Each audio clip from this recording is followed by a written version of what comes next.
The webinar will begin shortly. Please remain.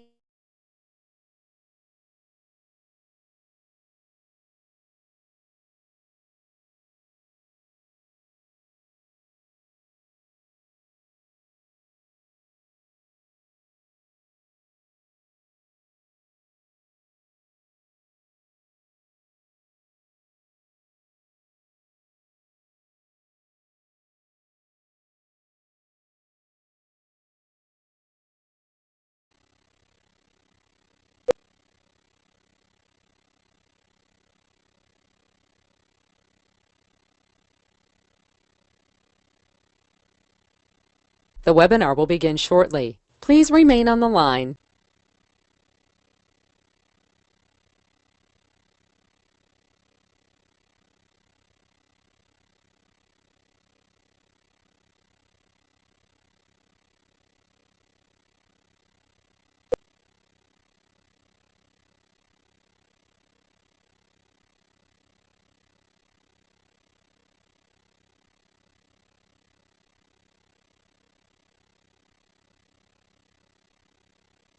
The broadcast is now starting. All attendees are in listen-only mode.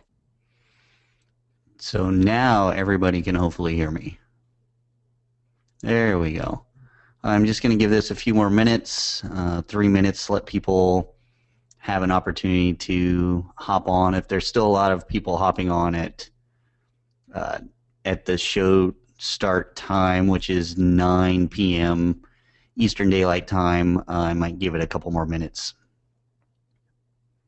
So everybody just hang tight.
Just to let everybody know, there's already so many questions rolling in and people are letting me know they can hear me, which is great. Thank you.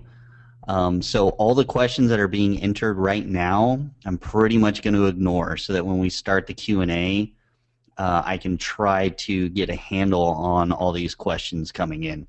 So if you're typing actual questions right now, they're going to be out of use so fast, I'm not going to answer them. So just hold on and wait to put your questions in around the Q&A section so that I can actually see them and try to answer them as they come in.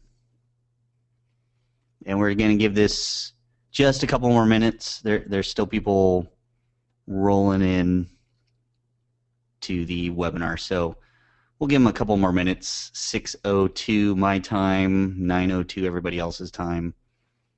And I'm glad everybody can. Somebody just said totally random, but they're looking at basically their radiation physics course, and it's making them want to pursue physics. While I highly recommend the pursuit of physics, because it carries with it so many tools that are invaluable with everything you're going to do, I just wouldn't count on that as a career. Just a little bit of advice.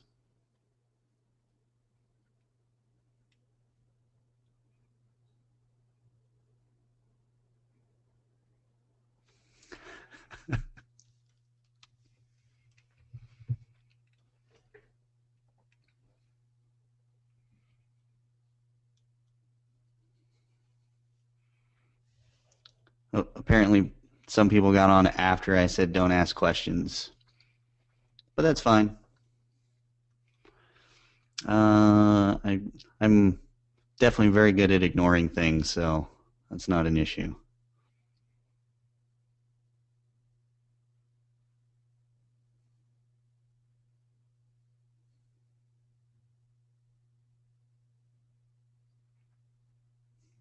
Somebody is enjoying pizza post training while listening to this. One of the better.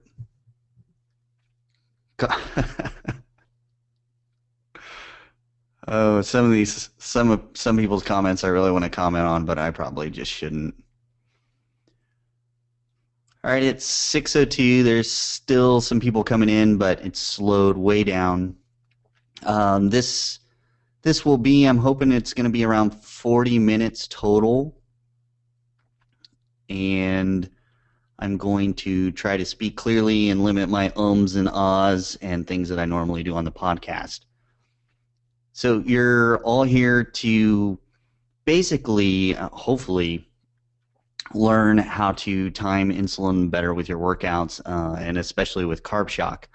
Thank you, everybody who purchased Carb Shock or is interested in Carb Shock, who's on the waiting list. Thank you very much. I appreciate it. I really had no idea how things were going to go with that, and I was A, excited to release it, but B, so amazingly flattered that it sold out so quickly. So thank you, everybody. Again, all this stuff supports everything that I do, and I just wouldn't be here without the audience that I have. So somebody said they got 6 tubs. They're super excited, and you should be. It's a great product, and what I love about it is when you take it, you'll feel it. That's the nice thing. So you know it's working right away. I always try to judge things based on that. So everybody's here for insulin timing tricks. Let's get started. I'll try not to move the mouse around so much. Oops. There we go. One problem with a lot of both the protocols and other suggestions that I make is that what's really important, not just for performance and health, but body composition results, is the insulin spike. Insulin is kind of the key hormone. I obviously won't name names, but there are a lot of people promoting diets and protocols, and what they fail to mention to their audience is that they're injecting insulin after their training sessions. It's just that powerful, and it's giving them amazing results. I've seen it in professional athletes of all types, mostly bodybuilders, just to be honest, who inject insulin after a workout without very big carbohydrate loads. And it makes a huge difference. Insulin really is the most powerful hormone in the body. And the hard part for most of us who aren't willing to use the pharmacological assistance is it's really hard to get those insulin surges without all the carbohydrates. And part of the protocols I've come up with is trying to limit the bad effects of the actual carbs that we're eating while getting all the great effects of the insulin. And of course, maximizing glucose and blood sugar in a way that we can get better performance and better results if we are athletes or preparing for shows, things like that. Not to say they're not athletes, but it's a little different than going out and trying to do a couple hour polo meet or do sprinting or run a marathon. little different scenarios. So a lot of this focus is on how to get the maximum health benefits from an ultra low carb diet, which is really important, and then limit how we use glucose, but still get that insulin spike. That's why Carb Shock is a very, to me, very special supplement in that way, because it allows us to manipulate insulin to a greater degree than is normally possible. So insulin incredibly important. Sparks metabolism, especially when carbohydrate levels have been low for a long period of time, can increase thyroid hormone output, assuming there's no other derangements. And if there are derangements, there are ways to fix that. It can obviously spark muscle growth. It can actually, there is some evidence that it can also spark fat mobilization. But again, we need to limit the amount of carbs, or else we kind of get the reverse process. We can actually start to store body fat and force glucose into fat cells and so on and so forth. So insulin is incredibly important. But just because we're focused on insulin without as many carbohydrates, that doesn't mean you still can't eat cherry turnovers. You can still eat the carbohydrates that are high glycemic, and all that Carb Shock is going to allow you to do is still get better effectiveness out of those foods. This is meant, Carb Shock specifically is meant to enhance essentially anything that you do with carbohydrates. And in some instances, what you can do with, I just got, somebody said there's no audio. Is that actually the case? Okay. Everybody still got audio.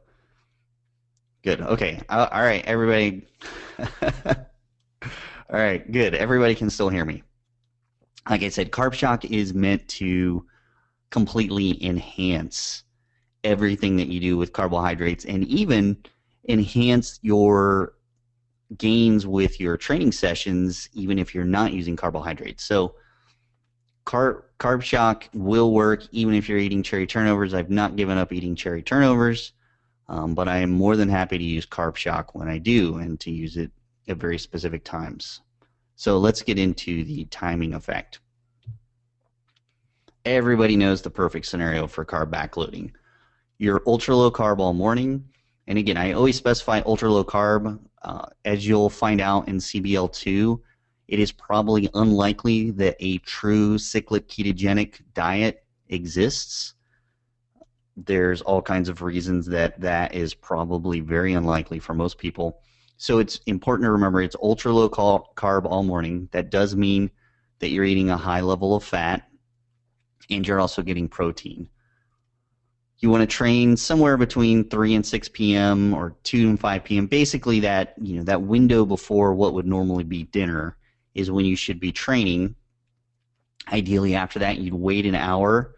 Then you would take Carb Shock and start backloading your carbs. This gives you, it allows, so training, everybody here who listens to my stuff obviously knows training is not an anabolic activity. When you're training, you're actually catabolic, and you're, as far as your body is concerned, you're strongly catabolic. You're trying to mobilize fuel to perform all this work and activity, and in that process, your body goes catabolic to allow you to break down a lot of these fuel sources, which importantly are glycogen and fatty acids, both in your fat stores and in your muscle. So your body actually needs to go catabolic in order to mobilize these things to give you the energy you need to do the work. Luckily, most of the time, this can be limited based on our diet. But we want those catabolic effects to happen. We want them to set in, because the reactive oxygen species, all these byproducts of the training actually help us to turn on the genes that allow us to get greater gains from our training. And part of those are the autophagy system. It's turned on. And that's partly turned on by the reactive oxygen species that I mentioned that we get from doing work. This also helps to activate certain genes that are associated with muscle growth, myogenin, and then also helps to downregulate certain genes that are associated with the limitations in muscle mass, such as myostatin. So we want to give we want to give the body an opportunity to let the effect of training set in. And we don't want to derail that. And that's that idea of hormesis. So that's why we want to wait the hour. And again, after that, we want to stop everything as quickly as possible and make sure that we get all the nutrients into the muscles as quickly as possible to help to stop with the proteolysis that took effect to a certain degree. And we've shown in studies, this is very interesting, protein synthesis will be sustained for 24 hours with the right type of protein ingestion. Again, this is one thing that Carb Shock is made to help take into account, because it will pre-digest some of your post-workout protein. And honestly, that's whether it comes from a protein shake or a real food meal. It can help to pre-digest some of that protein to make it more highly absorbable while still allowing you to have longer absorption of the longer protein chain. So this is a very powerful effect. Not only does it give you instantaneous nutrients into the muscles, it also allows you, it helps to promote the 24-hour muscle growth that we can get from this.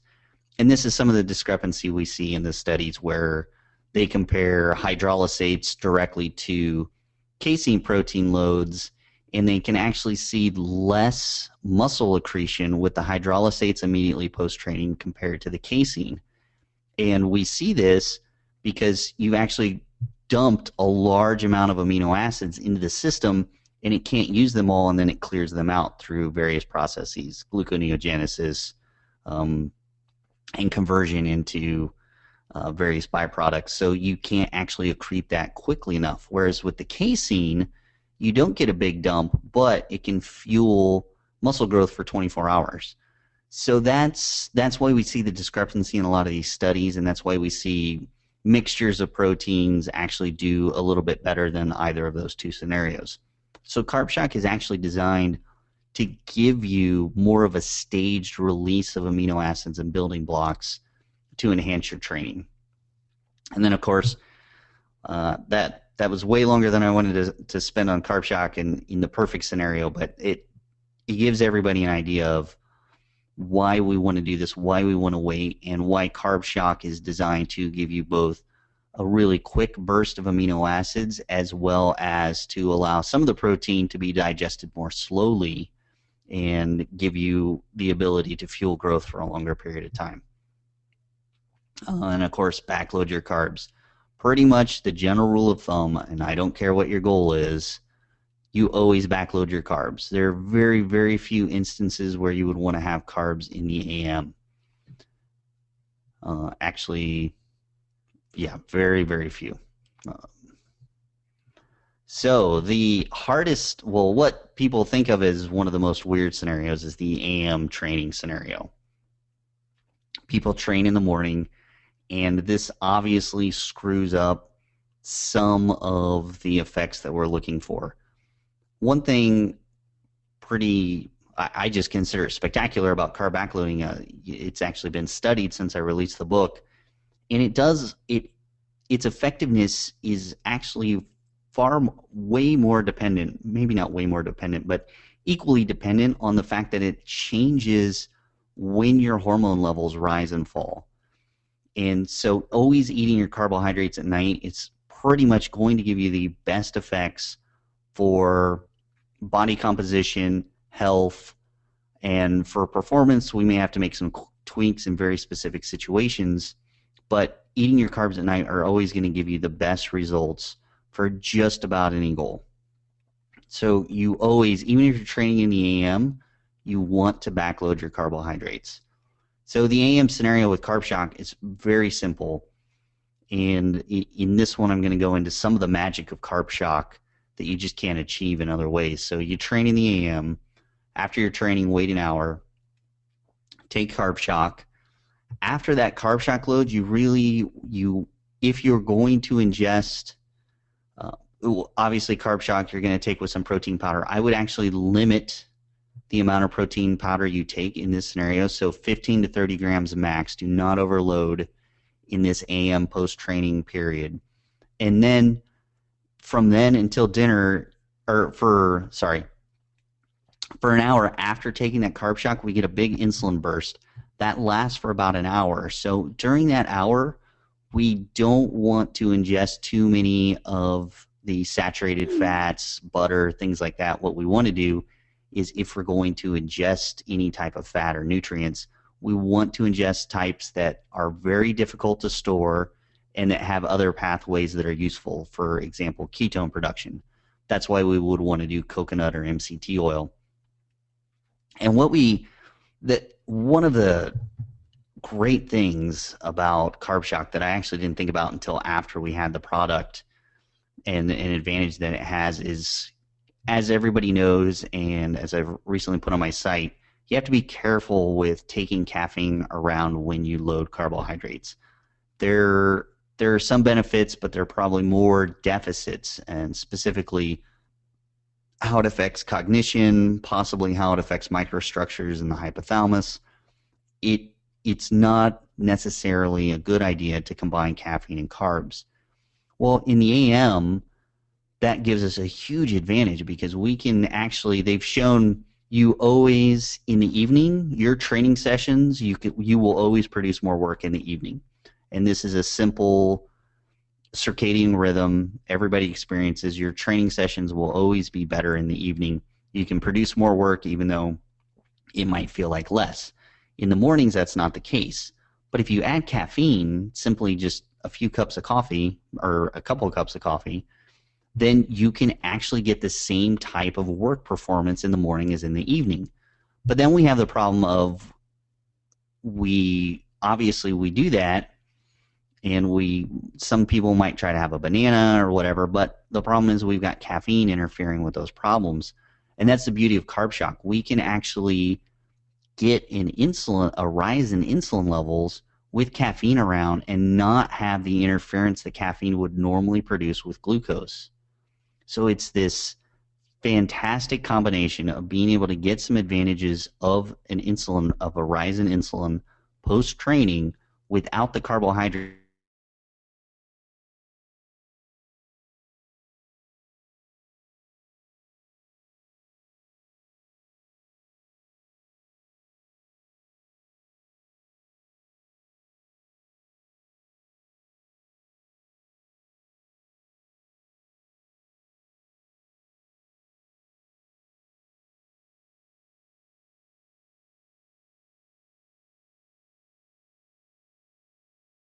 But at this point, you've really used it at an advantageous time by taking it after your AM training without carbs.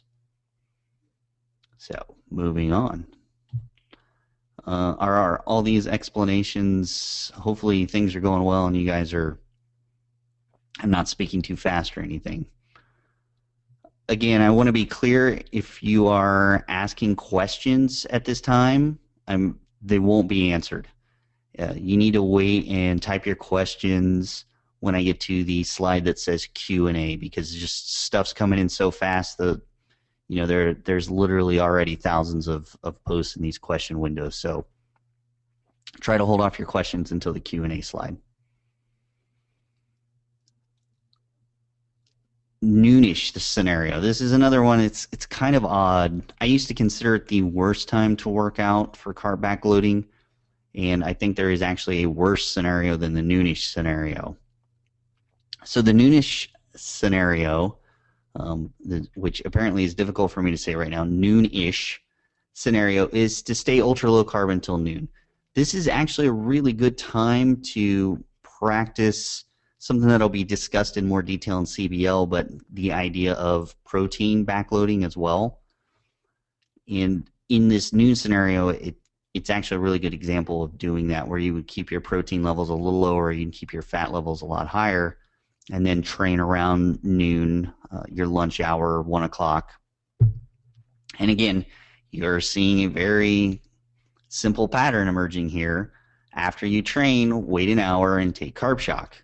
Again, this is a mixed scenario here because again, you're getting an insulin spike sooner than you would normally want to. So again, you want to try to stay away from any carbohydrates immediately after that, and also any heavy saturated fat loads and so forth. So if you wait about for that hour after ingesting carb shock with your protein powder, if you ingest MCT or coconut oil and coffee, that's probably your best scenario in that case.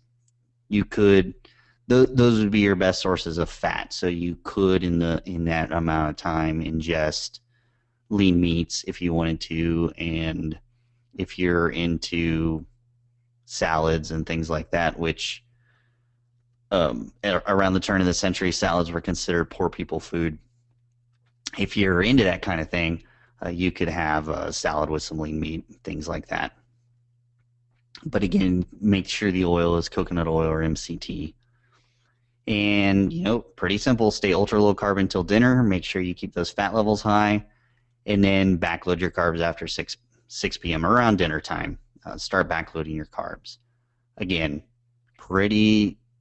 it's not really rocket science when you boil it down. There's one cardinal rule: eat your carbs at night.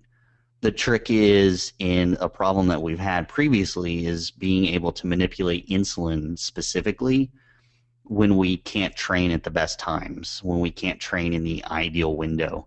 And Carb Shock gives us the opportunity to use Carb Shock, or to get those insulin surges no matter what time of day we train, without worrying about ingesting glucose to screw things up. Again, you want to wait that hour post Carb Shock for the saturated fats, because we want those to ingest more slowly, and with insulin levels elevated, getting too many saturated fats, or even, truthfully, monounsaturated fats, getting too many of those fats into the system too quickly can have some deleterious effects in liver metabolism of the fatty acids. So we're just basically what we're trying to do is, well, not basically, you're just trying to maintain optimal health and optimal performance while also considering body composition and aesthetics. And that doesn't mean you need to be completely crazy about it. You don't need to make sure that you get super low amounts of saturated fat.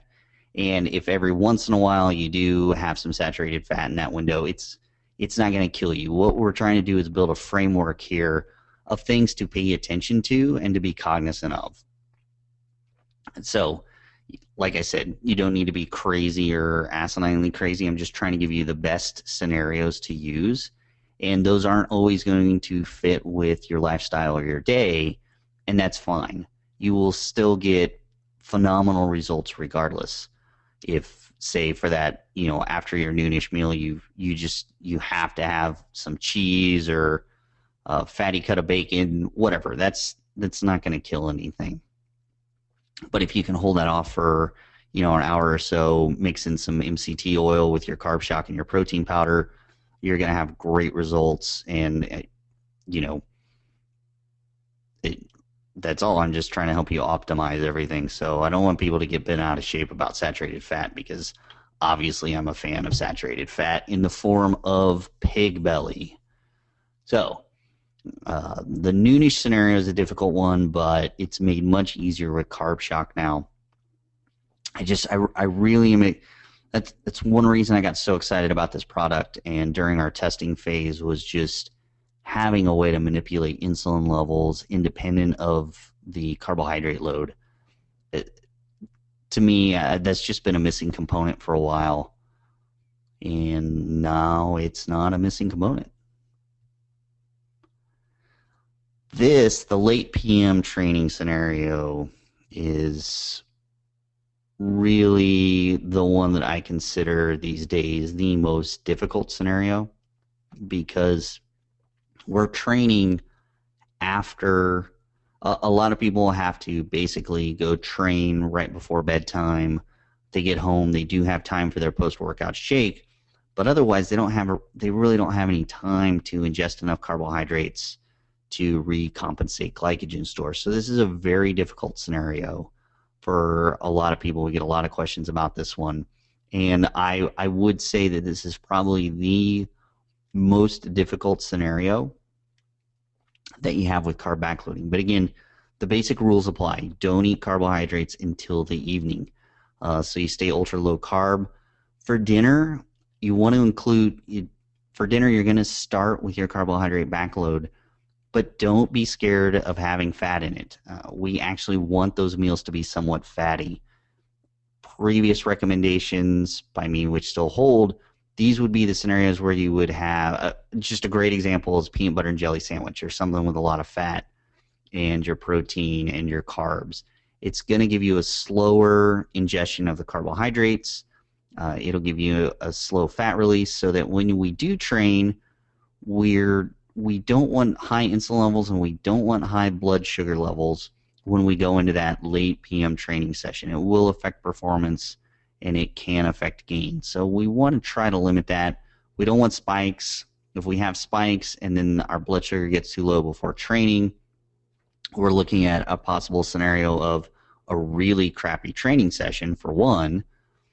And also, we could possibly have problems with refractory hypoglycemia, which we don't want. So we want to keep those meals mixed meals. Don't be scared to have fat in the evening before your training session. That being the case, if you can stop eating the carbs 2 hours before lifting, and I know different schedules are more difficult, that will help. Up to an hour before lifting is fine as well. You just don't want to be spiking or raising insulin or blood glucose levels immediately before going to the gym. You want to limit that. And so you lift late PM, try to wait an hour. I know some people possibly can't in this scenario, but you want to try to wait an hour again. Take carb shock with some amount of carbohydrates. This is very individualistic, but 50 grams, 25 grams, that would probably be what you would want in this late PM shake at this point, and then go to bed. Hopefully everybody can hear me fine. I get these random reports that the audio drops out. And again, you've got to realize we have almost 800 people on this webinar, so and they keep and people keep dropping in and out. So we're having spikes of people, and they drop in and out, unfortunately. So that could have some of the audio problems. So that's the late PM scenario. We're 30 minutes into this webinar, and we're going to just keep moving right along. And this is the 2-a-day. These may be the most asked questions that I get and have gotten ever since the release of CBL. This is something that's addressed in more detail on CBL2, and also a separate manual for very specific training styles that's slated for next year as well. But we've got 2-a-day scenarios where people are training in the AM, and unfortunately the hard part about these recommendations is sometimes that AM training is what I would call either cardio or strength endurance training. A lot of athletes I've worked with who are mixed martial art fighters have that, their morning session is more about strength endurance or endurance in some way. And then their evening session is when they do their heavy lifting. But there's also the group that does their heavy lifting in the AM, and then they do their Brazilian Jiu-Jitsu in the afternoon. So these are slightly different scenarios, but luckily Carb Shock helps us to sort of level that playing field. Because no matter what type of training we do and at the intensities that we do it, especially with people using carb backloading, we really need that insulin spike to help to stop the catabolic processes and take advantage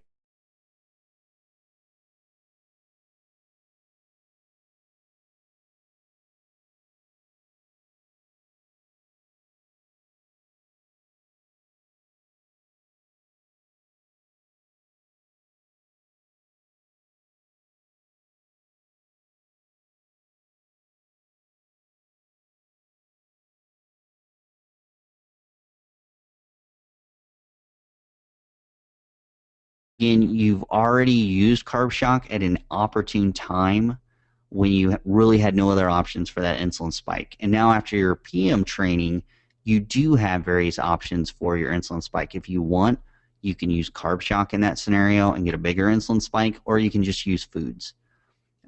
Again, it's your choice. For those of you who are lucky enough to get 6 canisters, then go ahead. You can double up your Carb Shock on those days if you train twice a day, but you don't need to. You want to take it at the most advantageous time that you can, and that would be after your morning training session when you don't have any other options. Really, it's not that much more complex than that.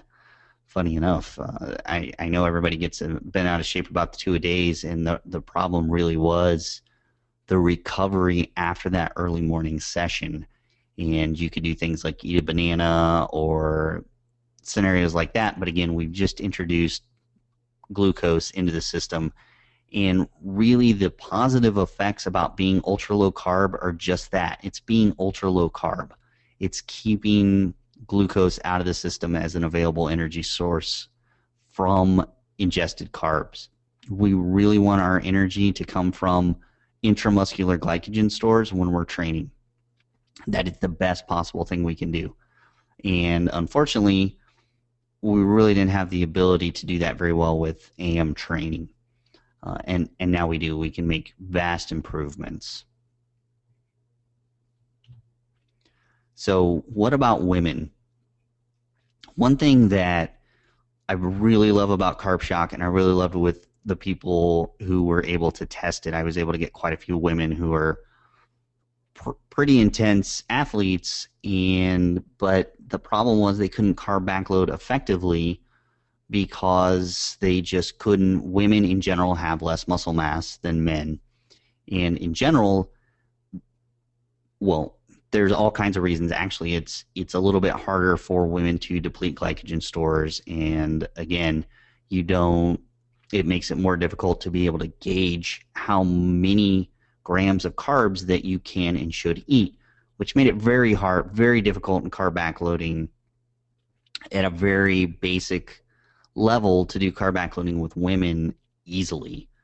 It took a lot of tweaking, and luckily we have coaches coming on board to help with that kind of tweaking. But with Carb Shock, it's a huge advantage because now with a small amount of carbs, women can get all the effects they need of the high insulin levels without having to worry about eating too many carbohydrates or having carbohydrate spillover. It really is a huge advantage to women trying to use carb backloading or just trying to make almost any type of performance game. This gives them a huge advantage over others who are trying to use more traditional plans. And honestly, this product for women is just kind of blown me away with the results that I've seen with it. So I'm very excited, and unfortunately I don't know what the split of women were who were in the Carb Shock purchasing frenzy, but I hope there were quite a few because they're going to see tremendous advantages from this. That can also help with some thyroid deviations that we see sometimes in women who train too heavy and can't get in enough carbohydrates. This could have a lot of potential benefits. And we've talked a lot about carb backloading and how to stage Carb Shock when we're using carb backloading. But we haven't talked about ultra low, like strict ultra low carb uses. And for those of you who are on a true ketogenic diet, this would apply to you. Also for those who use Carb Night, which could very rarely be a cyclic ketogenic diet. It is almost always ultra low carb except for one night a week. And this is where Carb Shock has really shined because it's given people who do Carb Night a great advantage after their training. So they train, and again, they wait the hour and they take Carb Shock. They don't add any extra carbohydrates whatsoever, and they still get a surge of insulin. Again, some people have had to be careful with this. You experiment with this, because you do get a significant rise in insulin, and the first time might make you feel a little odd. It's nothing to worry about. Don't worry, you're not going to go into a coma. You're fine. But do be aware of that. Don't, if you're going to be operating heavy machinery, like your car, don't, you might want to experiment in scenarios where you're not going to be operating heavy machinery. But after the first couple of times, you will be acclimated, and recovery time is much shorter, and this includes overall training loads. And also, immediately after training, people feel recovered much faster from their training when they're on an ultra low carb diet. And they've reported having fuller muscles throughout the process. So they don't feel deflated, they don't look deflated, and their muscles feel fuller, and they feel more capable going into the next day's workout. So, this one's a no-brainer. It doesn't matter what time of day you train. If you're ultra low carb, take your carb shock an hour after that training session. Just don't add any extra carbohydrates. You get massive benefits from the insulin release, which, even if you are ketogenic, insulin also helps to drive ketones into cells for energy usage. So in this scenario, it's a great scenario and a great adjunct to be used in ultra low carb situations if you're training. If you're not training and you're using Carb Night, for example,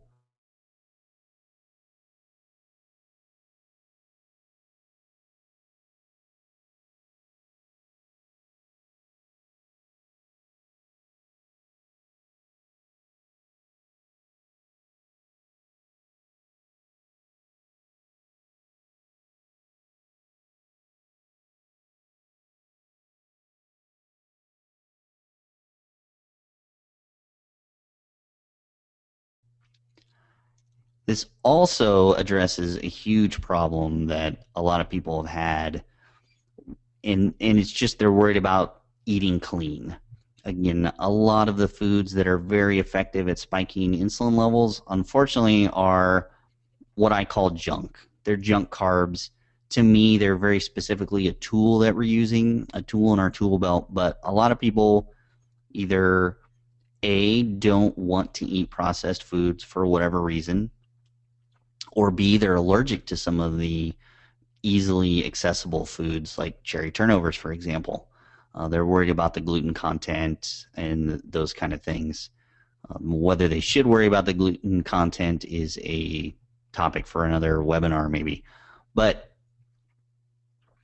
you can eat clean, quote unquote. You can eat your white potatoes and your white rice, and taking it with carb shock will give you a much bigger insulin spike. So it's not as big as you could possibly achieve by eating junk and taking carb shock, but it is as big as you could achieve by just eating junk. So you can actually still eat clean and take carb shock with those meals, those carb backloading meals, or even on Carb Night, and get a bigger insulin response. These big insulin excursions, carb shock's all about the large insulin excursions. And no matter what diet you're on, it's going to help you to achieve those better than you can with just food. And for those of you who are curious, turns out carb shock is paleo, but that was not by design. That was totally by accident. But if you'll notice, I did not put a paleo sticker on the carb shock bottle, and I won't. Thyroid optimization. Again, in a lot of scenarios, people tend not to eat enough calories at certain times, or they get stressed out and they don't eat as often, or their lifestyle's too busy, or they're on a ultra low carb diet like Carb Night or a ketogenic diet, and their thyroid levels might drop inappropriately during the week. Again, these big insulin excursions, assuming everything else is running appropriately, can help to prevent that drop in thyroid hormone output and T3 levels. So again, we have another huge advantage of carb shock. There might be other problems that could prevent the thyroid gland from upregulating, and we'll talk about those later. That was kind of the I'll say secret supplement I was working on that's not a secret anymore, that we actually decided to go ahead and release with carb shock. That can help to deal with some of those other problems that you might face, and I'll talk about that a little later. But Carb Shock just has so many advantages. I know recently a popular paleo figure wrote a post about the 7 things you should know about ketogenic diets, and he blamed slow metabolism and thyroid problems and everything on ketogenic diets. But what he failed to mention is you only have to eat carbohydrates once a week to prevent that, and the prevention of thyroid hormone levels dropping is caused by the insulin response. So again, this gives people an opportunity to, on carb night, if they're having some resistance to weight loss or they've plateaued, it gives them an opportunity to have just 1 or 2 meals on carb night and still get the necessary insulin response, and they can eat cleaner. And sorry, I looked over at the questions for a second. Again, everybody, you got to hold your questions off till the Q&A slide, or they're going to get lost. You're just going to have to type them again, and then you're going to be stuck in a flurry of people typing tons of questions. So try to hold off those questions. We're almost to the Q&A section, I promise.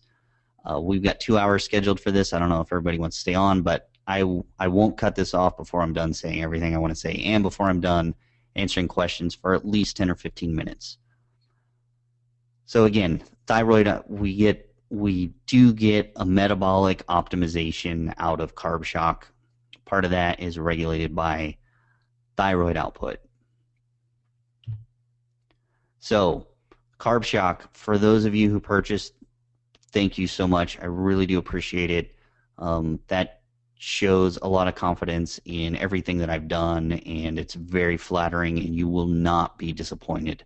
I hopefully everybody knows I do nothing lightly in this industry because so many people do, and you will be pleasantly surprised by the effects of Carb Shock. And again, we sold out in just over 3 hours. I was amazed. We were projecting 48 hours, and we completely miscalculated. And that was our goal. We wanted to try to engage people enough to try to sell out the stock that we had accumulated within a couple days, and it happened in 3 hours. So I completely misjudged need and interest in this scenario, and I apologize to those who were not able to get in on that sale. That was a big oversight on my part, and I apologize for that. We've already put in the call to get the next batch of Carb Shock started and manufactured and put into packaging and get it to where we can get it to you. But it still is going to take 6 weeks to 2 months to get that in and get that ready to go again. So, and again, this is all grassroots effort. So I don't have investment funding. Somebody asked me if I was going to take investment so that I could ramp this up faster. I don't want to ramp this up faster. I want to provide really good quality material, and I don't want anybody else involved who's going to interfere with that.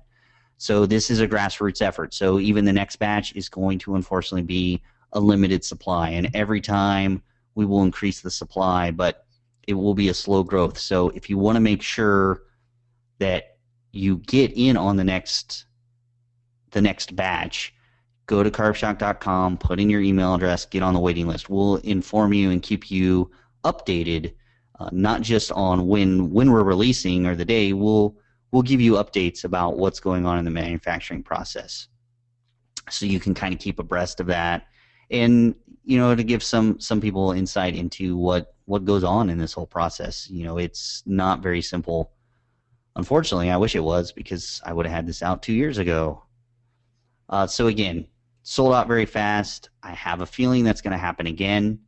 So get on the waiting list at carbshock.com. We're going to leave that up there, so as time goes on, people can just get on the waiting list to make sure that we don't have the same problem that we had last time. So what I wanted with the thyroid optimization and this T3 fuel that I wanted to talk about is that we've got some pretty heavy wording here. The ultimate supplement for metabolic health, supports metabolism at the cellular level, allows you to break fat loss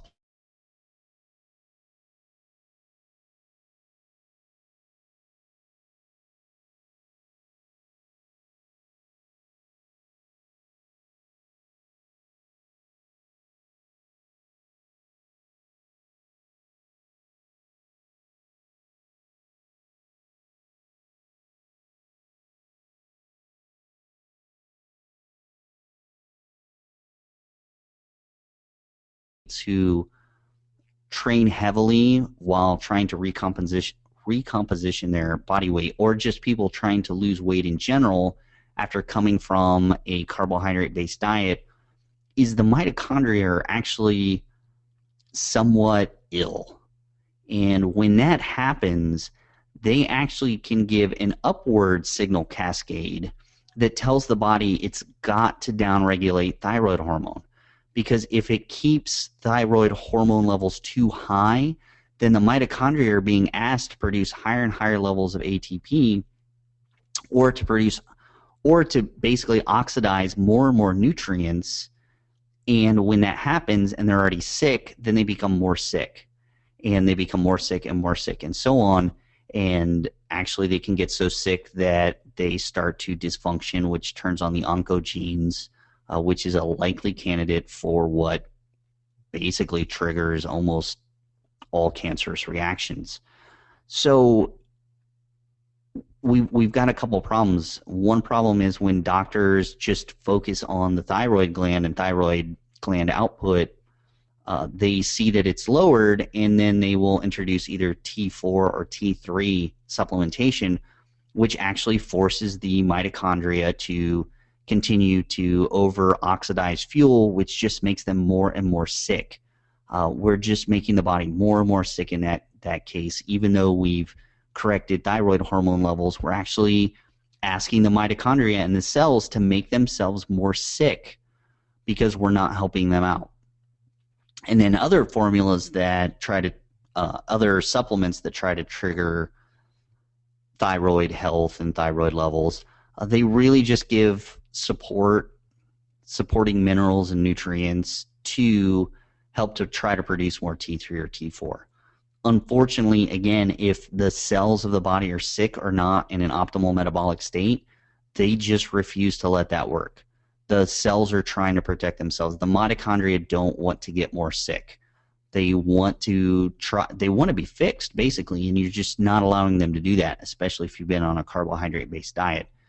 So what we unfortunately need to do, and keep in mind this can also happen with excessive training, especially on a ketogenic diet. This can be one of the signaling cascades that could lower thyroid hormone levels that are more difficult to bring back up to normal. And again, we see this particularly in women who overexercise. And it's a combination of effects, and one of those effects is the cells are actually becoming somewhat sick. And T3 fuel, actually, I formulated it to correct that mistake. So it works at both levels. It gives all the supporting minerals, and actually there's some herbal extracts that have been shown to help prevent decrease in thyroid level outputs with high stress. So we're trying to keep the thyroid operating where it can. We're preventing it from lowering any more than it already has. We're giving it the raw materials to produce higher levels if necessary.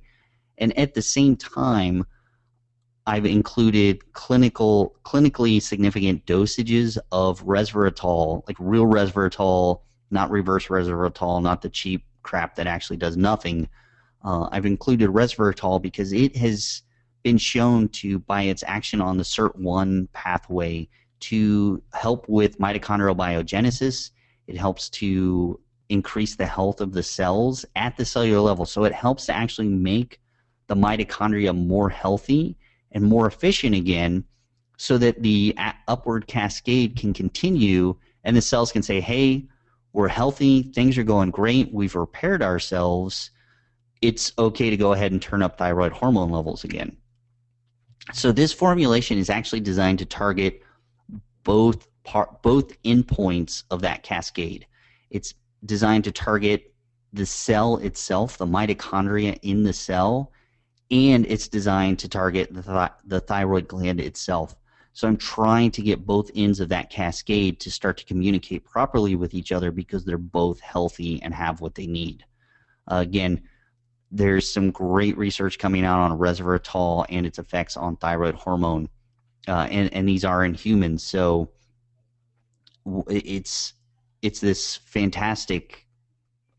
In my mind, I was excited when I found out all this research because to me it was the first time that you could make a very effective thyroid support formula that could actually, for the first time, a non-pharmaceutical that could increase thyroid hormone levels again.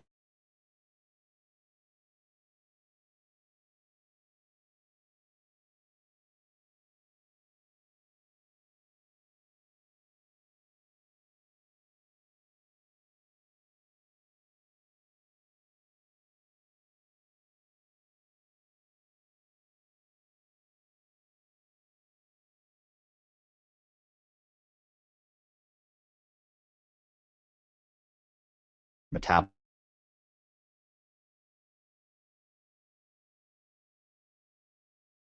during the podcast, and some people really wanted to. We were only going to make it available to people who purchase Carb Shock, but we still have some left. We don't have a lot. A lot of people, I'm very happy, did take it.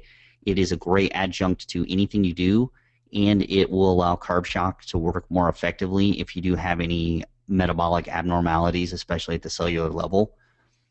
So we do have some left. You can go to t3fuel.com if you want to take advantage of that. So I just want to let everybody know we still do have some. Enough people asked. I'll put it out there, and hopefully you guys decide to jump on the offer. Again, we're offering it at a steep discount, just like we did yesterday. I don't want anybody to feel like they're getting left out because they weren't able to get Carb Shock, and so they missed out on the deal we were providing. So we're still providing that deal. So if you're interested, head to t3fuel.com. You can still get supplies of that, and I'll be talking more about it in the future. So also, just, I guess, listen. Things will come out on body.io about thyroid health. Actually, we've got series coming up on women's health, on performance, and oddly enough, some more posts about why you shouldn't run, and thyroid dysfunction is one of them. So check that out. And I think this is the slide everybody has been waiting for, the Q&A. So wow, I just exploded with questions. Thank you, everybody who refrained until that. Wow, that was a good trick. Somebody started their question with a pretty good attention grabber. Actually, this is a good one, though. They're doing 5 workouts per week. This is the deep water method, which is a kind of German volume training. And for those of you who don't know, I'm good friends with John Anderson, and we've talked about his training protocol quite a bit. So they're doing deep water with CNS, and they're asking if this is a recipe for disaster. To be honest, deep water is an intense training protocol, but it is not necessarily a recipe for disaster, and carbonite is an excellent way to do it. This kind of ties into Dr. Volek's research and things that Ben Greenfield have been experimenting with. And when you're training with those type of intensities and those type of volumes in a low carbohydrate state, you actually do get a significant amount of mitochondrial biogenesis, which allows you to work harder for longer. It allows you to stay oxidative for a longer period of time. Again, this is heavily dependent on thyroid function, something we just talked about. So that is also somewhat important. And the carbonites will give you some extra glycogen reserves without affecting the positive benefits of the training. Now, is this a way that you are going to get bigger? You will initially. You will see some hypertrophy, but it will stop. it will stop and you will plateau on the system. But this is one of the things that I will touch on in CBL2. Actually, it's got some training information in it. But this is a perfect way to cycle that type of training with a more classic hypertrophy type training. And by that, I mean the deep water method is an excellent protocol to make you more oxidative, to give you greater strength endurance, which is really important. But to reach the next level of performance, depending on your goals, having that type of strength endurance is not enough. You need to also accumulate more muscle mass, and at that point, you would go through the same process. So instead of being a formula for disaster, it's a great thing to cycle into your training. You can use it. You can get the increase in mitochondrial biogenesis. And then from there, when you switch to a hypertrophy routine, you will get better gains than you could have because pure hypertrophy training, it turns out, actually lowers muscle mitochondrial content, which is interesting because the maximum size that your muscle can obtain, a muscle fiber can obtain, is directly related to how many mitochondria, the mitochondrial density.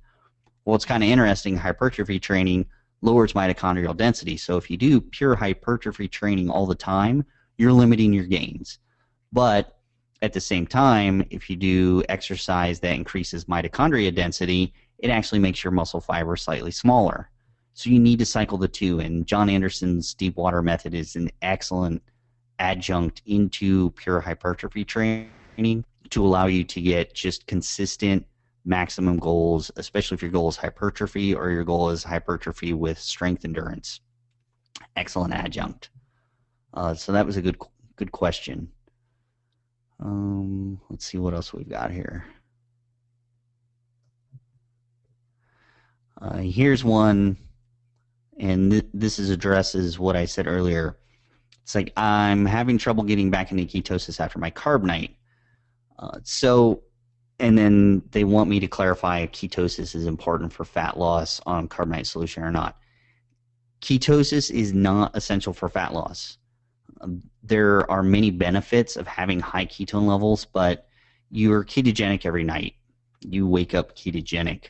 So we get a lot of benefits of ketones. For fat loss, the most critical component for fat loss is keeping blood sugar levels down. So keeping blood glucose levels down, and also making sure that we precisely control insulin surges, which we can do with carb shock. We can do on a broad scale by having carbs only once a week. The most important factor is keeping insulin levels under control, keeping blood sugar levels under control, and that is what leads to the rapid fat loss that a lot of people experience on carb night while maintaining or increasing muscle mass for a certain period of time. It's all about, and that's why I've been very specific recently, it's all about being ultra low carb in that scenario. It really, your ketone levels do not correlate with the amount of fat loss. There's been this hyper focus on ketones lately, and I think it's confusing a lot of people, and it's causing a lot of undue stress, especially in those who do not see their ketone levels go back up after a carb night. Let's see. This is a good question. Are GLUT4 and 12 stimulated only by resistance training or with cardio? It depends on the type of cardio. You don't get, so cardio does have the benefit that it can increase GLUT4 content under the right conditions, but it increases the content. It does not necessarily cause them to be expressed or mobilized, or as I usually say, transported out insulin like we would expect. So cardio is not the best way. A combination would work, but strength training, resistance training is your best avenue to get non-insulin mediated GLUT4 translocation. But cardio can have the benefit of increasing GLUT4 content. So cardio is not completely useless, but you need to do it in the right way and at the right time. This is interesting. The circadian rhythms depend on the season of the year, uh, and so they're asking if there's an optimal time of year for CBL, and would it be different than the summer and the winter? There's there are shifts in circadian rhythms throughout the year, but the main ones we're focused on are pretty consistent throughout the year. They can fluctuate because of daylight hours and the amount of sun that we have, but they are the general structure of those circadian rhythms are the same. You've got high cortisol levels in the morning, low cortisol levels at night. Your insulin resistance is higher at night, and more, assuming you're healthy and not diabetic. Your insulin sensitivity is up in the morning, it's lower at night. Those stay pretty consistent. The biggest changes actually we see in the yearly rhythms are men have a testosterone surge in the winter for whatever reason. If you wanted to make some sort of evolutional argument, in the winter months, if that's when you were to conceive, then you're going to give birth in the summer months, which are usually an easier time to keep an infant alive. So that would be the best argument. So this is a good question. Would T3 fuel have any effect on Hashimoto's disease? And that's a really good question that we are looking to experiment on with T3. We think it could be Rocky and I have talked about this actually, because we do have a lot of people in the audience with Hashimoto's, and a large, I would suspect for everybody it would be a huge advantage, but we have also noticed symptoms of Hashimoto's, not completely, but very much subside on a carbonite-based diet. Using that low carb and then hitting it with a load of carbohydrates and insulin seems to be able to correct that issue. The issue is trying to force the body to burn carbohydrates all day, every day, when the thyroid is dysfunctional, and that just causes more problems. So T3 fuel could possibly be an excellent adjunct. Again, that's going to require some testing, but all markers there to indicate that is a likely scenario.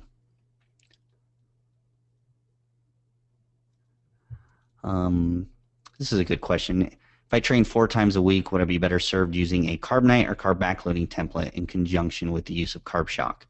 That really depends on your goals.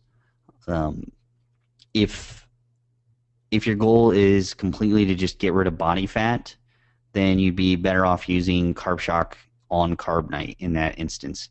If your goal is to try to decrease body fat while increasing muscle mass or some sort of strength, endurance gains, or just strength gains, then you're going to be better served with carb shock.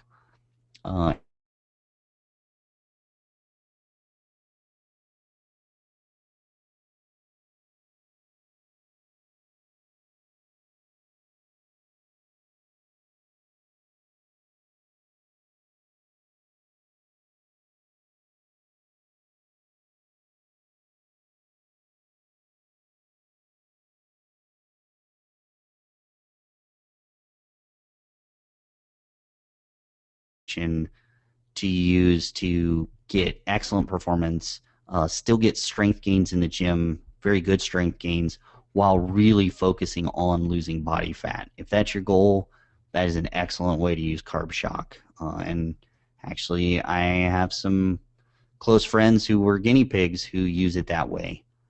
They just really love using carb shock with carbonate to lean down and make strength gains and recover faster. Here's a question about Splenda. Is the dextrose in Splenda for my morning coffee something to worry about? I'm going to have to leave that as an open question. As you accumulate more muscle mass, the dextrose in your Splenda is less and less a concern. If you're having it with heavy amounts of fat, like heavy whipping cream in your coffee, again, it's of lower and lower concern because you never get a large influx of glucose at the same time you're getting the influx of Splenda to worry about large insulin excursions with blood sugar. And the insulin excursions you might get are going to be minimal in that instance without the carbs to back it up. That's the key. You don't have the carbs to back it up. The amount of dextrose is not extreme unless you're, mixing a box of Splenda, of the baking Splenda with your coffee. Then that could be an issue. Actually, you've probably got all kinds of issues if you're doing that, most of them psychological. So, no, I would say in general, it's not something to worry about. If you've hit a plateau, particularly if you're on carbonite, then it may be something that you want to address, but 99 times out of 100, it makes no difference for the majority of people.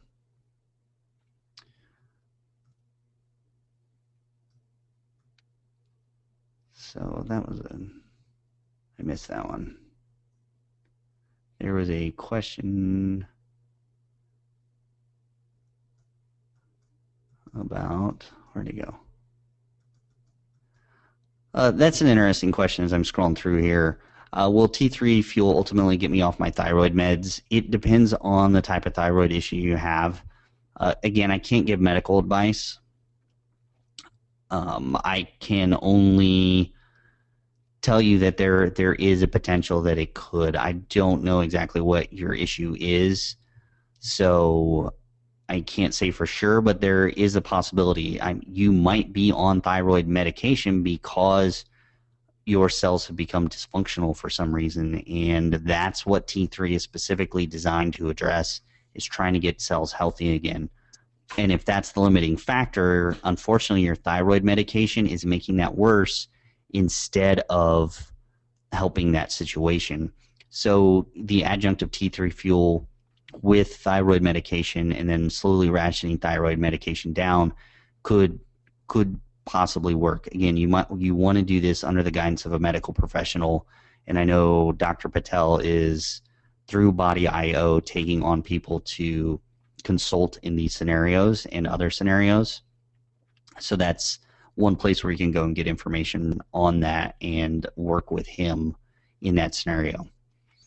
How does nicotine fit in the new carb shock protocols?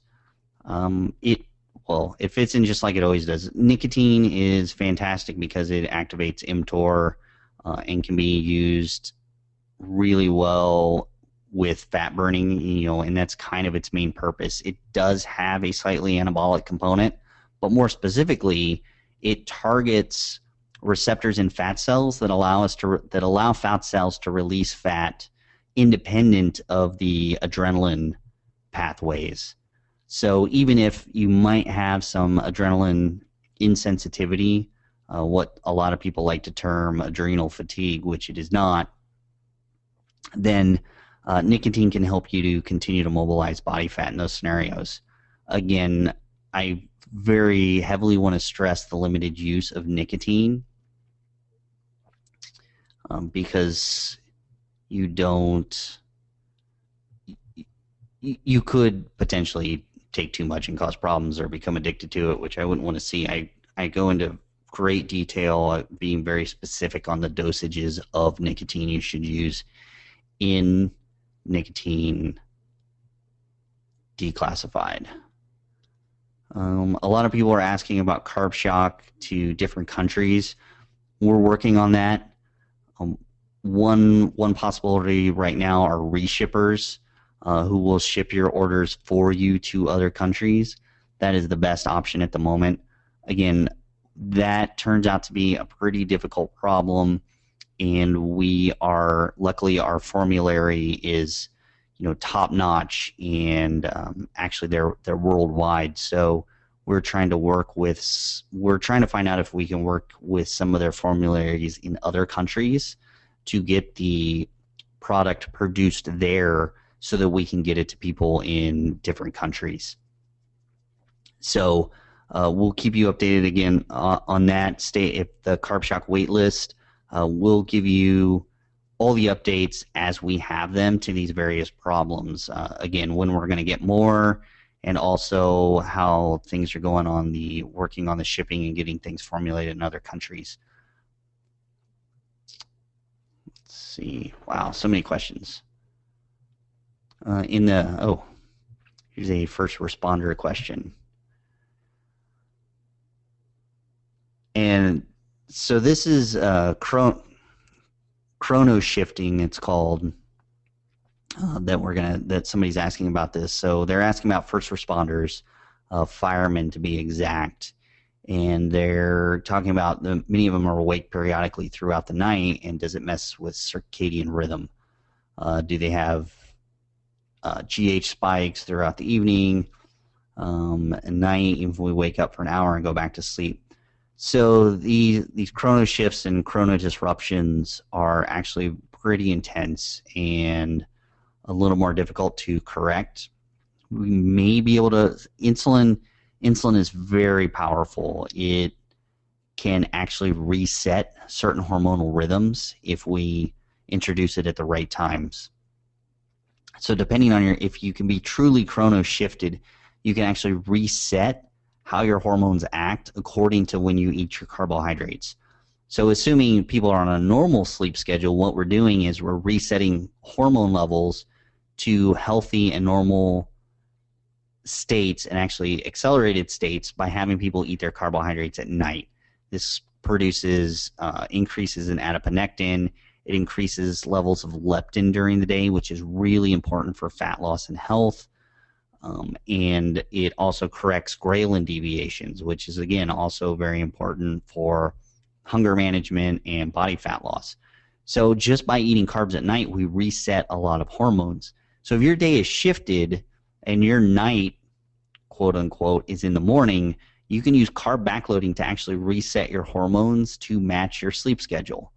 It's not going to be perfect, but over and over again, people I've worked with, they've been able to get past plateaus and actually start seeing results again. Even though they're chrono shifted because they work the night shift, they've been able to reset their hormones to a more natural state based on their sleeping state.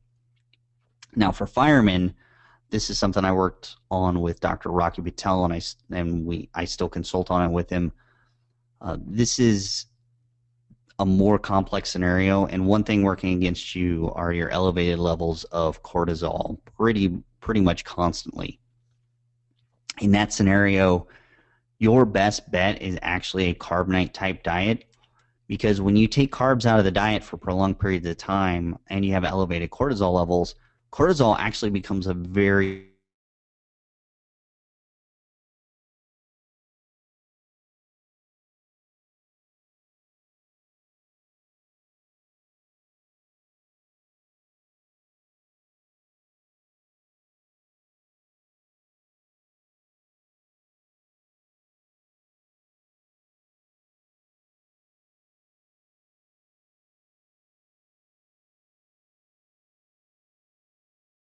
in the presence of insulin. But I'm not going to speculate. I just tell you what it does. So in those scenarios, carbonite's actually best.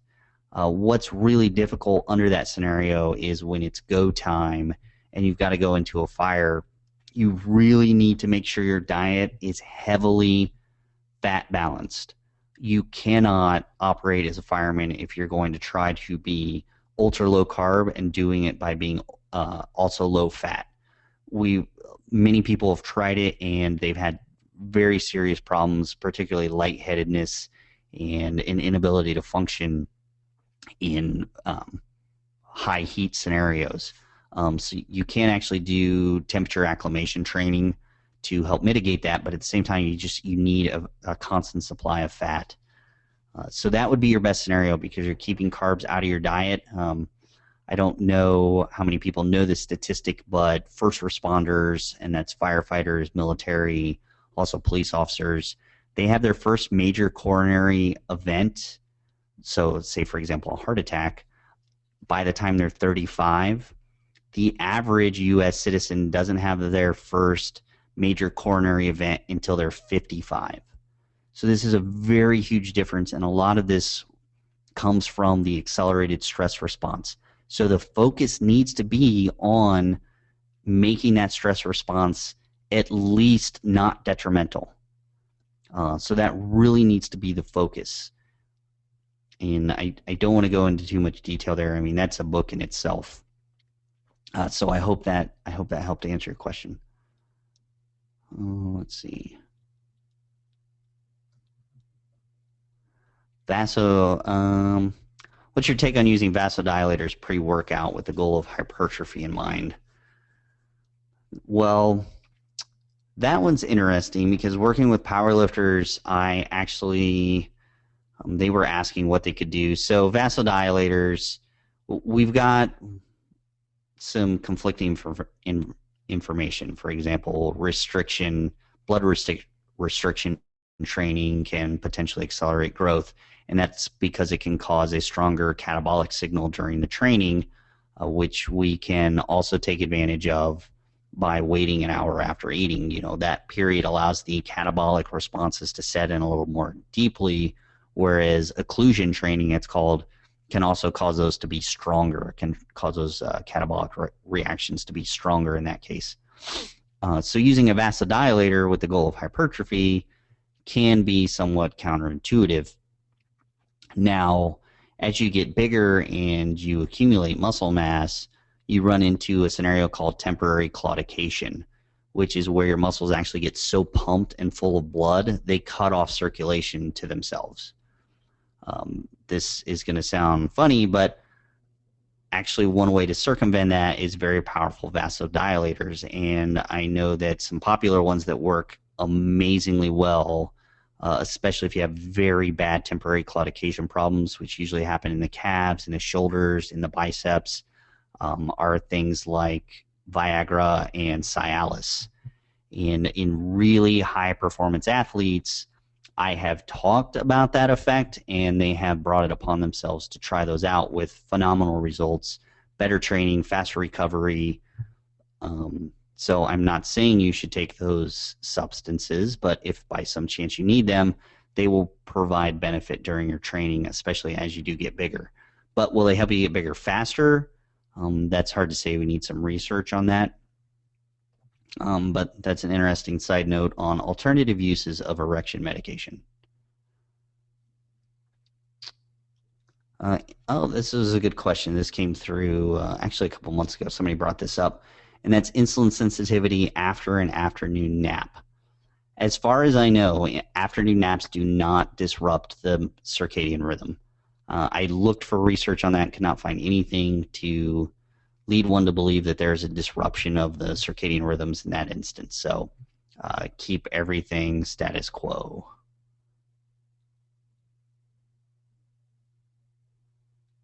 Let's see.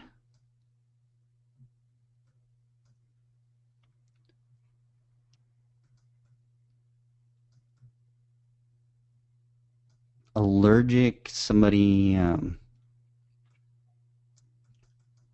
This is since we had the topic on here, what are my thoughts on desiccated thyroid for thyroid health? That's the same as taking thyroid medication.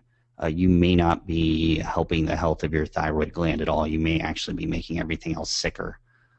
So again, that's just something to keep in mind. If you are hypothyroidic, there could be several causes, and one, especially if you were raised in, if you train too extensively or are too energy depleted, so your caloric load is too low, or you've been on a traditional Western diet where you had a lot of carbohydrates for a long period of time.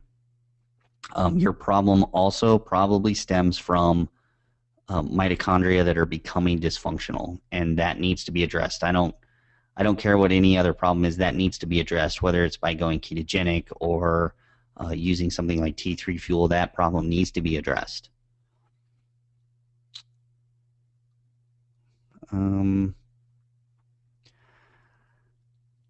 A young, so this is someone who's just beginning to work out, and they're working out and using Carbonite for fat loss, and they're asking a way if it's possible to roughly mimic the carb shock if they weren't able to get the product. Really, to be honest, Carbonite is powerfully effective, and if you're really just trying to lose fat, just doing a Carbonite diet is your best bet for that. Carb shock could accelerate the results, but there's really nothing you could use to mimic during those training sessions to mimic the effects of carb shock, and I wouldn't necessarily recommend it anyway. In those scenarios, I would recommend the carb shock once a week, especially if you're overweight. You really want to focus on getting that weight down. And you will recover actually pretty sufficiently from post-training because you have the excess body fat.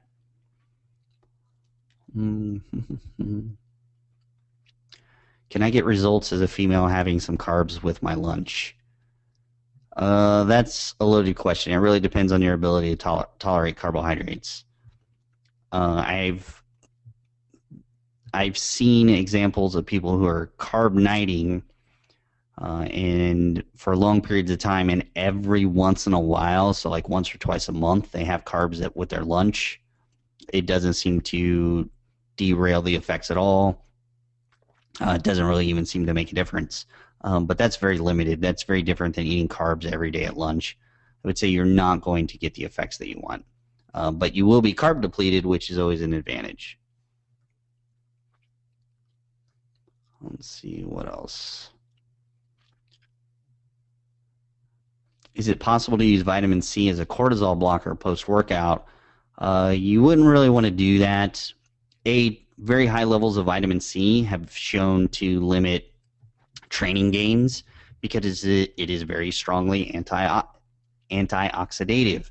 We need a strong reactive oxygen species response from training to get the maximum benefit of training. That's one thing we're trying to achieve, and that's one thing we're letting our muscle cells actually steep in are those reactive oxygen species so that we can get the greatest response out of our training. Taking things like heavy amounts of vitamin C has actually been shown to slow the results from training and specifically to slow muscle growth. As far as trying to somehow mitigate the effects of cortisol after training, they've done studies to look at which hormonal surges caused by training are the most important to gauge the results of training, and the cortisol spike is the most important. We don't want to limit that. It is a hormetic response. Don't be scared of cortisol. Cortisol is only scary if you're chronically stressed and you're eating carbohydrates all the time. We've seen this, and I talked about it on podcasts before. We have the two populations. They get really stressed out, and they either eat too much or they stop eating. And the ones who don't eat a lot actually just lean out.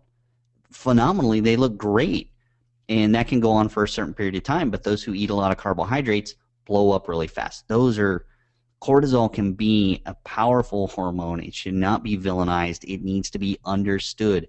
Just like insulin. Right now, insulin is being villainized by a lot of camps, and it shouldn't be. It can be used in a healthy way if we understand. Same thing with cortisol. Do not be concerned with blocking cortisol post-training. You need that cortisol spike for maximum training results.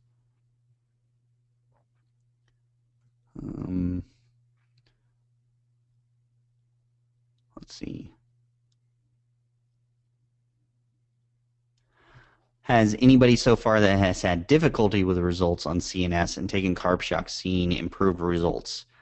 The difficulty I've seen with carb night, specifically with training, is limited gains slowing down. They've had to ratchet down the number of training sessions they have a week or ratchet down their volume significantly. Carb shock allows people to train at the higher volume for different kind of effects, while maintaining that recovery and essentially health during those scenarios where you're training a lot. So those are plateaus that type of plateau I have seen broken through. Fat loss plateaus we have not seen. Keep in mind our test group unfortunately had to be pretty limited just because the cost of producing that and essentially giving it away so that I could not essentially, like giving it away so that I could get test data back to see the results and to make sure that I was actually putting something out there of quality instead of just coming up with a cool story and like it was a result of a black ops supplement project. where all the participants actually were loaded with anabolic hormones, and they just happened to take the supplement, and it seemed to work as well. That was not the creation story for Carb Shock. Let's see. How low to drive insulin pre-CBL? How high to spike insulin post-CBL? That's a good question. There's only so much you can do to drive insulin down. It's going to be at whatever level it is. Blood sugar levels, again, are something else that are actually somewhat hard to control without exercise. But insulin levels are going to fall to their nadir, their lowest point, regardless of what you do. It's hard to lower insulin levels. I don't even know if I should say this, but one way to actually drive insulin levels lower is to ingest pure fructose. I don't suggest doing this, but that is one method of driving insulin levels actually down. You don't really want to do that. Your insulin levels are where they are. You just want to keep them as low as possible before going into your training session. How high should you drive them? From the research I've seen, big insulin spikes, big excursions last the shortest amount of time, which is very advantageous, and they also help to increase the health of the beta cells if you're only making them spike insulin levels from time to time. So those spikes should be large. I don't know absolutely how high. Probably the highest your body's capable of producing, because it's only going to produce what it's capable of without injuring itself in those scenarios. What seems to injure beta cells is constant output of insulin over long periods of time.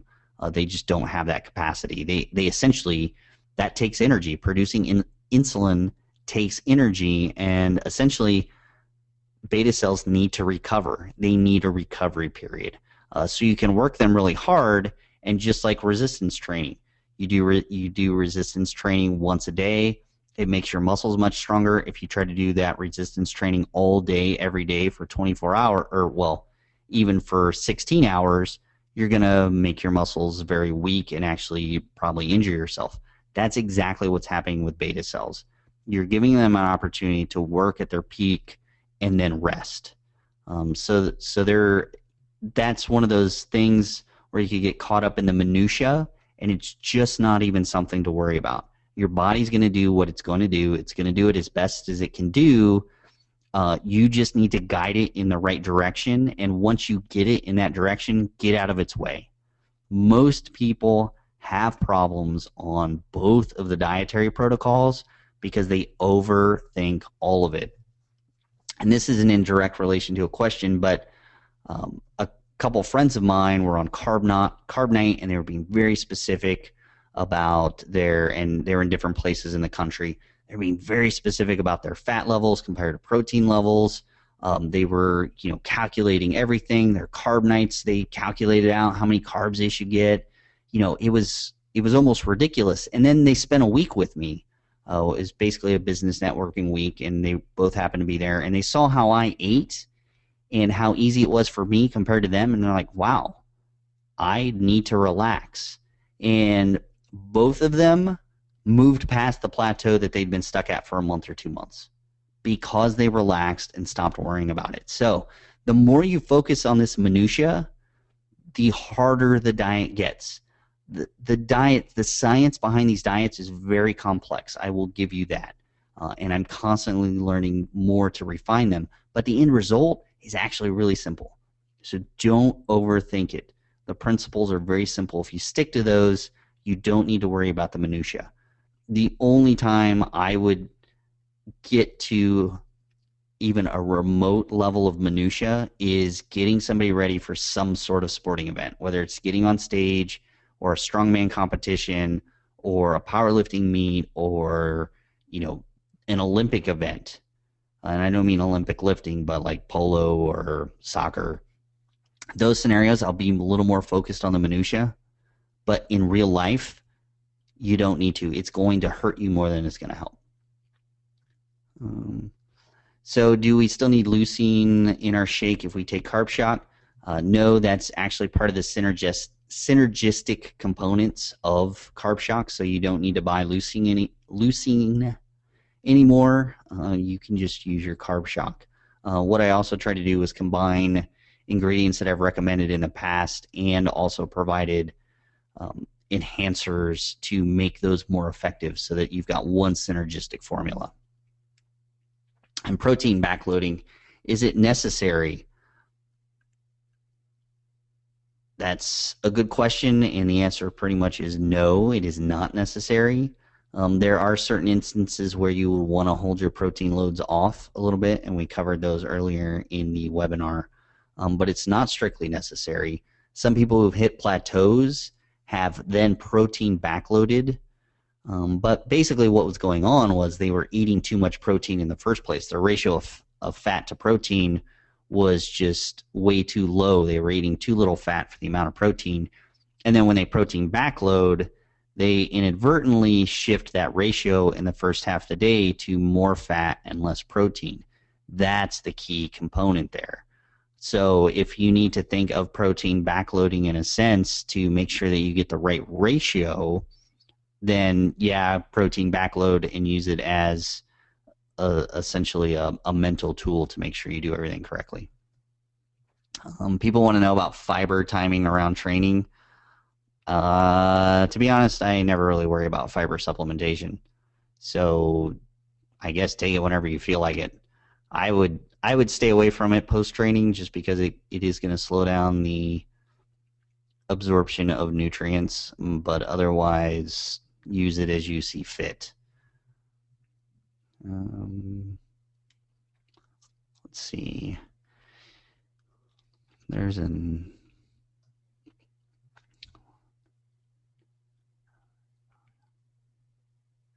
So it says with the 3 to 6 p.m. training scenario, the ideal scenario, it's after I take carb shock, should I start backloading immediately?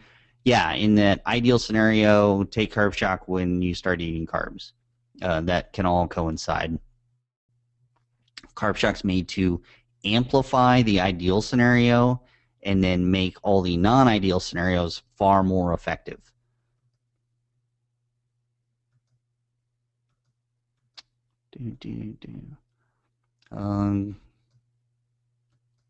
Let's see. I'll go for one more question, so give me a moment while I try to dig out a...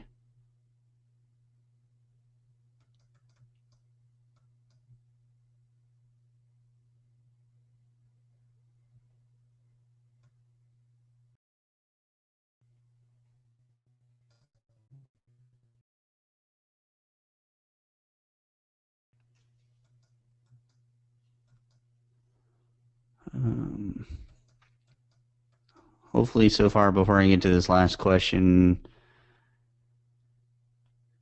everybody has found this useful. Let's see.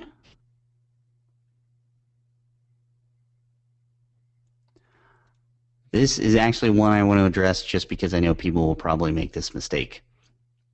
And it was how could or should T3 fuel be used in conjunction with carbonite? And here's the key part that people will probably screw things up. Could it possibly be used to effectively extend the ultra-low carb period to bi-weekly feedings versus weekly? The question is, why do you want to do that?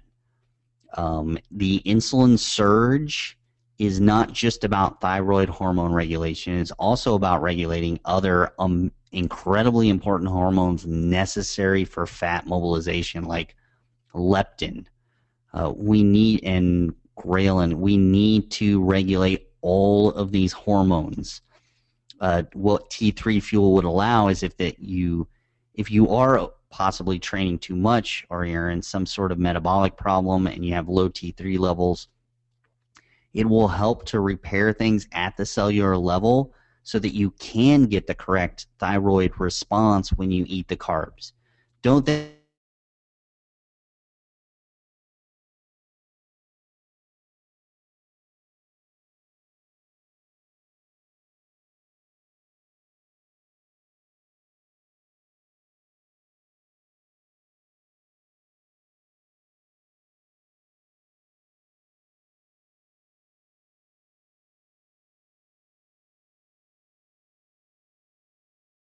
if you have hypothyroidism, you can actually decrease the level of ATP you're producing, which cannot be made up for with glycolytic energy stores. So, this is very important to make sure your cells stay healthy. That's the only reason, tentatively people had asked for a thyroid supplement, and I wasn't going to make one because I didn't think you could make one to effectively address that problem. And I started to research it, and I found out how big of a problem that actually is, being sick at the cellular level. It's huge. That you cannot replace your carbonites with T3 fuel, I guess, is the end of the story there. It's really there to make everything work more effectively. If you're having trouble getting carbonite to work with one carbonite a week,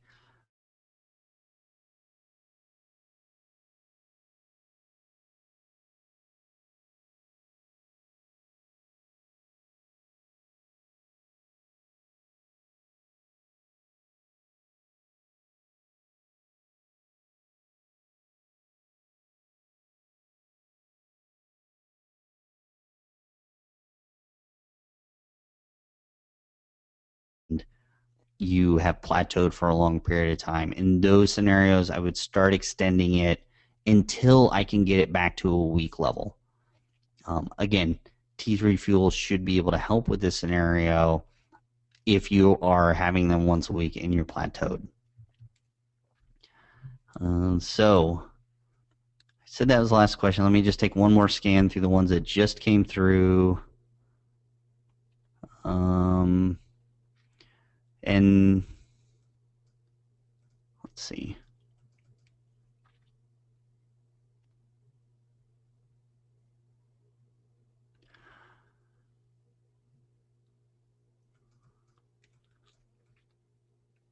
Yeah, I've answered quite a few really good questions, and I think I'm going to leave it at that. Somebody put CBL2 with a bunch of exclamation marks. I assume that means they want to know when it's going to come out. I don't want to announce the exact date, but we do actually have a firm date internally for its release. And just so you guys know, it is planned, it is on the calendar, and we're working on that release. And it will be pretty soon, but I don't want to give a specific date just in case something happens, because it seems like whatever I do and whatever launch date I plan, something breaks or something happens to circumvent it in some way. So, and somebody just said the site for T3 fuel was not found. Well, let's look. Oh, there's all my PubMed articles.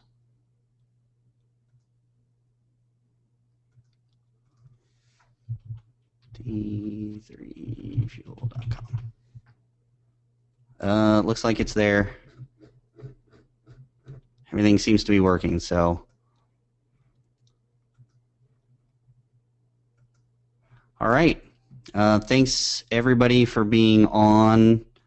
I really appreciate it.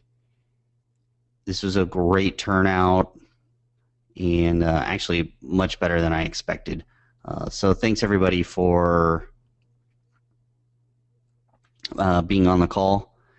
And I hope you got some great information, and that I helped to answer some of your questions, and I hope to give you some very specific uses of carb shock. And yeah, that's it. Thanks, everybody. And everybody have a good night. Somebody said say hi to Cooper. He's been here the whole time, and he was nice enough to be quiet the whole time and not have little puppy dreams. So, all right. Have a good night, everybody.